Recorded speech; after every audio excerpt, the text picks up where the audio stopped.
Poštovani gledatelji, dobar vam dan. Pod ovogodišnjim geslom Živi, radi, igraj se, pridruži se, danas se obilježava Svjetski dan srca.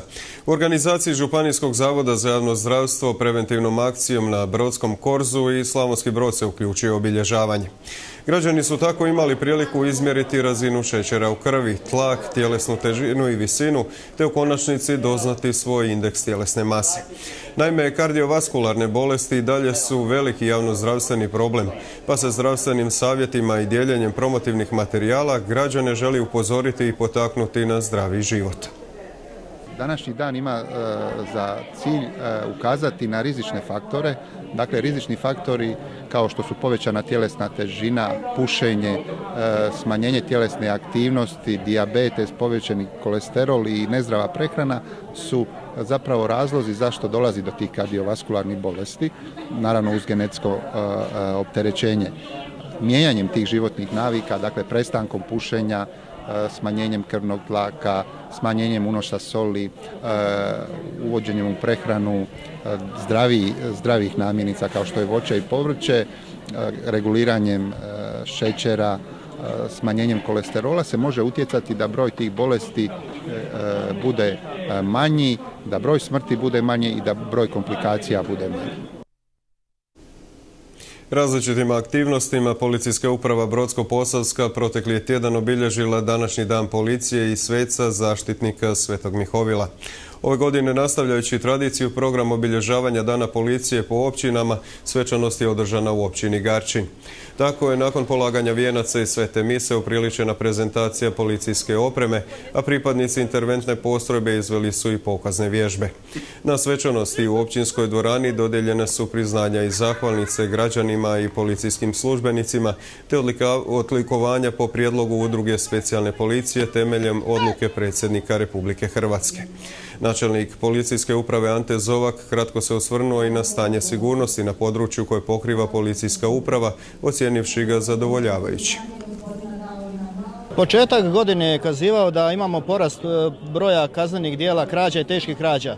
Poduzeli smo niz mjera i preventivnih i bolje smo se ustrojili i mogu sa zadovoljstvom reći za rezultate za 8 mjeseci da smo smanjili gotovo sve negativne trendove, pa i teške krađe i krađe, a istovremeno smo riješili znatan broj kaznenih djela, pogotovo tih koji su bili u seriji trganja lančića, zlatnih, krađa iz kuća, tako da sa stanjem sigurnosti i brojke kazuju da možemo biti zadovoljni, a ja sam sa ukupnim stanjem sigurnosti zadovoljan.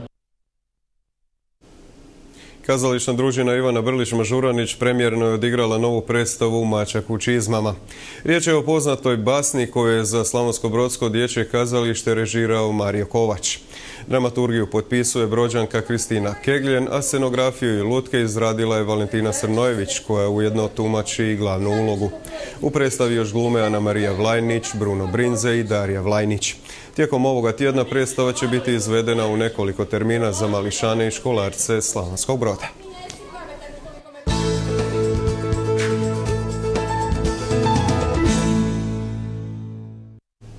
Nakon više od 7 godina prvoligaški futsal se vratio u Slavonski Brod.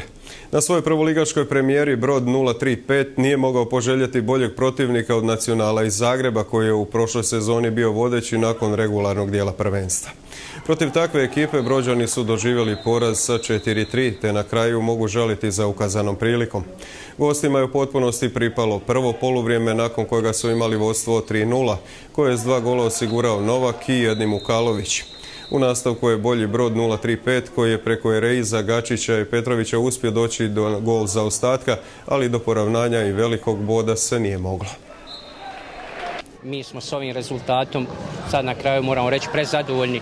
Drago mi je zbog publike da smo se vratili, da iz onog straha prvi 10-12 minuta koji smo imali, gdje su oni u 8. minuti vodili 3-0, da smo se uspjeli vratiti.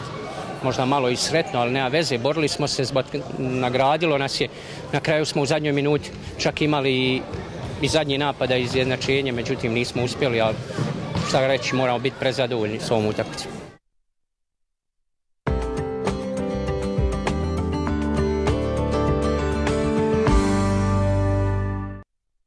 Do kraja dana očekuje nas sunčano i vedro vrijeme. Vjetar uglavnom slab jugoistočni.